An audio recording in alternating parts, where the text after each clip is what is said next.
بسم اللہ الرحمن الرحیم۔ برادران اسلام،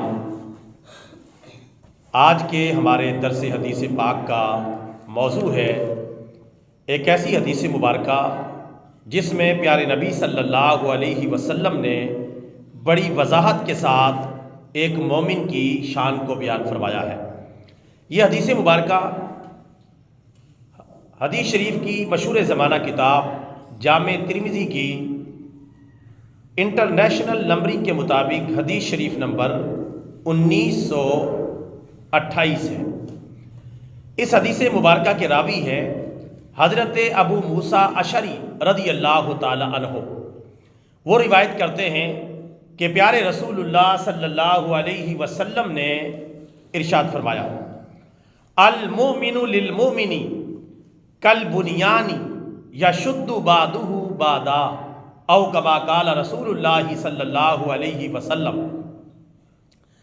اس حدیث مبارکہ میں ہمارے پیارے آقا صلی اللہ علیہ وسلم نے ارشاد فرمایا کہ ایک مومن دوسرے مومن کے لیے مضبوط عمارت کی طرح ہے، اور ایسی مضبوط عمارت کی طرح ہے کہ جس طرح اس مضبوط عمارت کا ایک حصہ دوسرے حصے کو مضبوط بناتا ہے، اس طرح ایک مومن دوسرے مومن کے لیے ہوتا ہے۔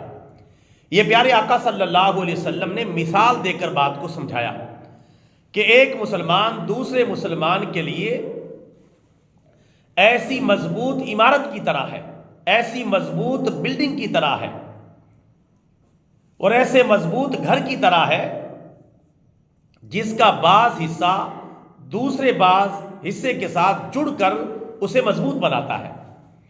مثال کے طور پہ آج کل جو ہماری بلڈنگیں ہیں اور تعمیرات ہیں، ان کو آپ دیکھ لیں، ایک ایک اینٹ مل کر عمارت بنتی ہے، ایک اینٹ دوسری اینٹ کا سہارا بنتی ہے، اور دوسری اینٹ تیسری اینٹ کا سہارا بنتی ہے، اور کس طرح پھر ان میں وار لگائے جاتے ہیں، آڑا وار ہے، سیدھا وار ہے، اس میں چوڑائی میں ہے، لمبائی میں ہے، پھر ایک اینٹ دوسری اینٹ کے ساتھ سیمنٹ کی وساطت سے جڑتی ہے، اور پھر وہ بلڈنگ بنتی ہے اور کھڑی ہو جاتی ہے، اور پھر اس میں سریے کا استعمال اور دیگر چیزوں کا استعمال جس کی وجہ سے اس میں پوری پختگی آ جاتی ہے۔ تو یہ عمارت بنی کیسے؟ ایک اینٹ دوسری اینٹ سے مل گئی۔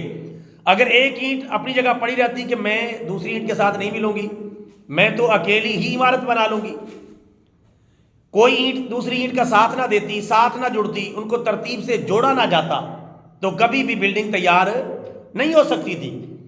ایک اینٹ زمین پہ پڑی رہتی، مٹی میں مل جاتی، بلڈنگ نہیں بن سکتی تھی۔ بلڈنگ اور عمارت بننے کے لیے ضروری ہے کہ ایک اینٹ دوسری اینٹ کا سہارا بنے اور آپس میں جڑ کے رہیں، ترتیب سے رہیں، اور پھر یہ سلسلہ چلتا رہے، اور چلتے چلتے دیوار مکمل ہو اور پھر چھت مکمل ہو۔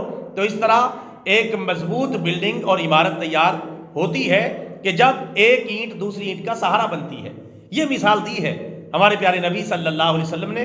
اب بات امید ہے کہ سمجھ میں آ رہی ہوگی کہ مومن دوسرے مومن کے لیے اسی طرح ہے، جس طرح ایک اینٹ دوسری اینٹ کے لیے، ایک اینٹ دوسری اینٹ کے ساتھ جڑ کے جیسے عمارت مکمل ہوتی ہے، اسی طرح اسلام کی جو عمارت ہے یہ ایک مومن کے دوسرے مومن کے ساتھ ملنے سے مکمل ہوتی ہے۔ ایک مومن دوسرے مومن کا سہارا، دوسرا مومن پہلے مومن کا سہارا، اس طریقے سے یہ عمارت مکمل ہوتی ہے، یہ بلڈنگ مکمل ہوتی ہے۔ اس سے بنتی ہے امت مسلمہ، اس سے بنتی ہے مسلمانوں کی قوت، اس سے بنتی ہے امت مصطفیٰ صلی اللہ علیہ وسلم۔ پھر یہ عظیم بلڈنگ جب تیار ہوتی ہے تو اس کا مقابلہ پھر کوئی اور کر سکتا نہیں۔ یہ مضبوط بلڈنگ بنائی تھی ہمارے پیارے آقا صلی اللہ علیہ وسلم نے جوڑ جوڑ کر امت کو، اور یہ پھر امت اٹھی اور پوری دنیا پہ چھا گئی، جس کے بارے میں لکھا گیا ہے کہ دشت و دشت دریا بھی نہ چھوڑے ہم نے، بحر ظلمات میں دوڑا دیے گھوڑے ہم نے۔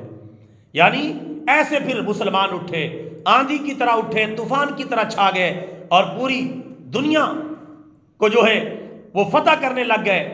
بڑی بڑی طاقتوں کو الٹ کے رکھ دیا۔ کیسرو اور کسرا کی طاقتیں اس دور میں ایسے تھیں جیسے آج کل امریکہ ہے، جیسے امریکہ دنیا کا تھانے دار اور بدمعاش بنا ہوا ہے، اسی طریقے سے ان کی حالت تھی، لیکن صحابہ کرام کی ٹھوکروں میں ان کی دھول اڑ گئی۔ ایسے وہ رسول پاک کے دیوانے اور شمع رسالت کے پروانے بن کے اٹھے۔ ان کے ایک ہاتھ میں قرآن اور دوسرے ہاتھ میں پیارے نبی کا فرمان، اور پھر سر پہ اسلامی تاج، اور ان کے بازو جو ہے وہ قوت جہاد سے مضبوط تھے۔ ایسی عمارت بنی۔ یہ غازی یہ تیرے پر اسرار بندے، جنہیں تو نے بخشا ہے ذوق خدائی، دو نیم ان کی ٹھوکر سے صحرا و دریا، سمٹ کر پہاڑ ان کی ٹھوکر سے رائی، دو عالم سے کرتی ہے بیگانہ دل کو، عجب چیز ہے لذت آشنائی۔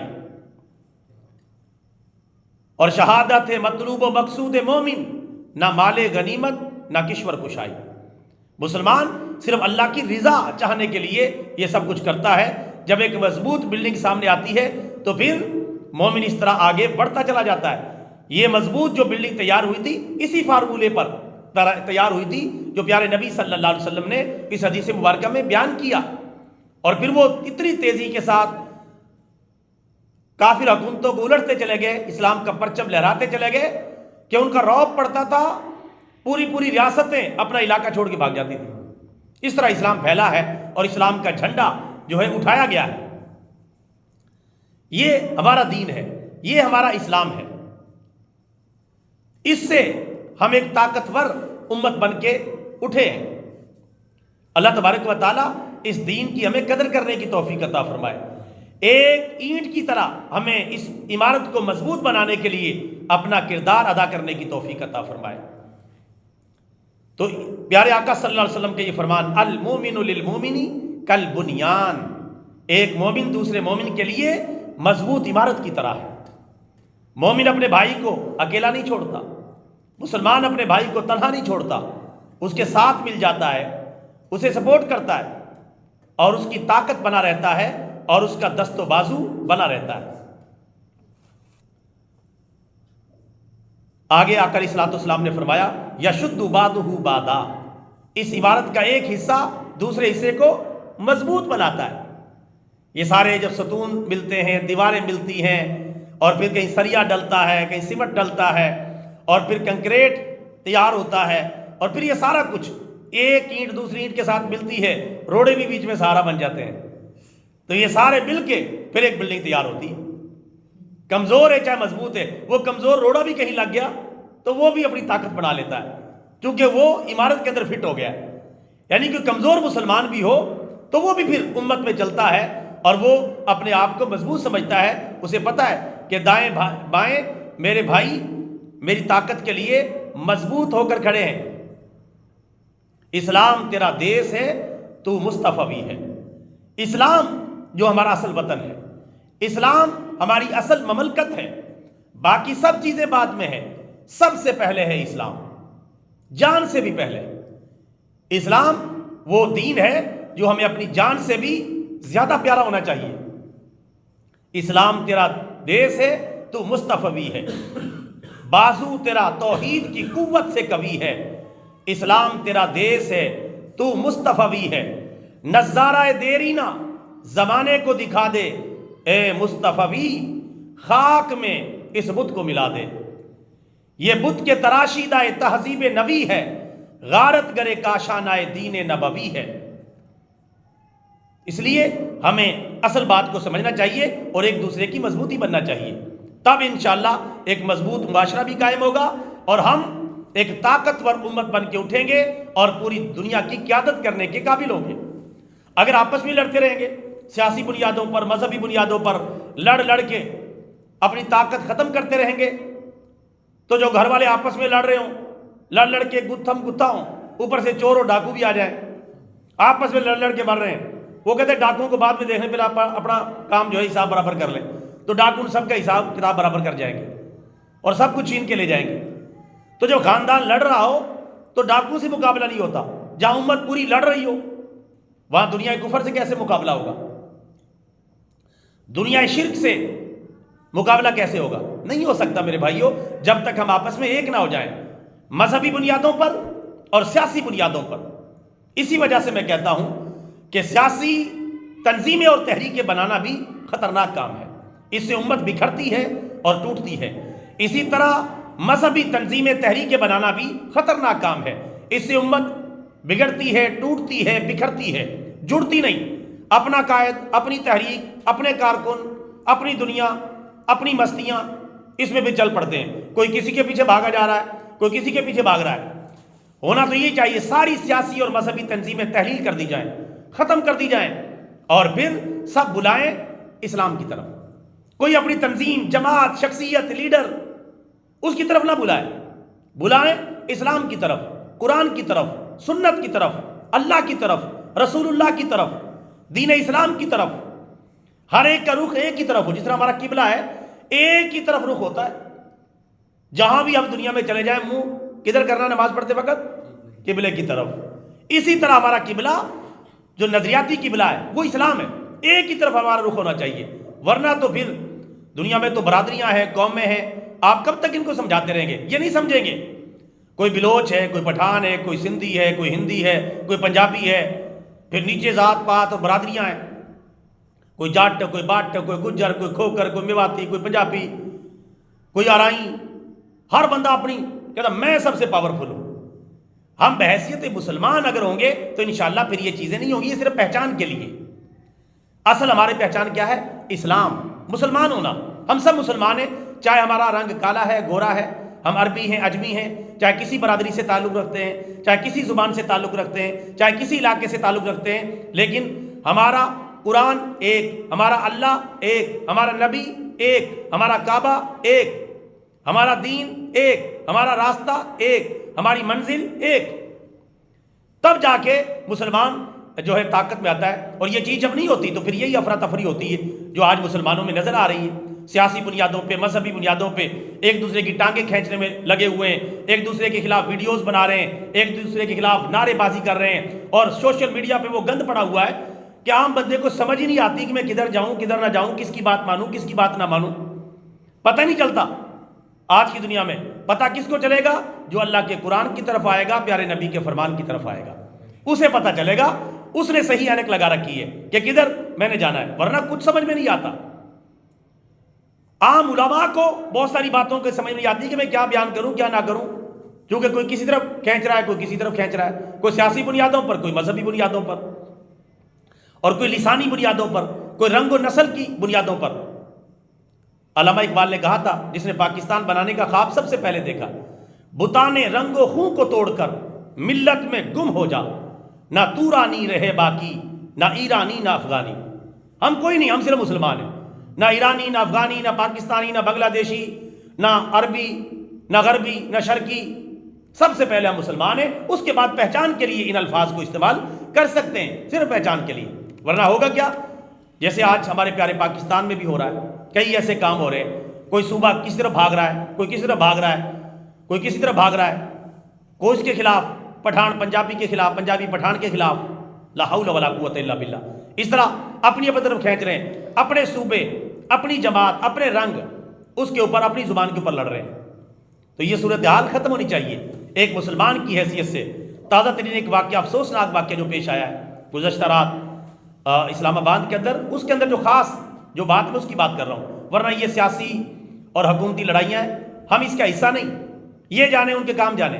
لیکن ایک واقعہ بڑا عجیب پیش آیا کہ ایک آدمی کنٹینر کے اوپر کھڑے ہو کے نماز پڑھ رہا تھا، نماز پڑھ کے دعا مانگ رہا تھا۔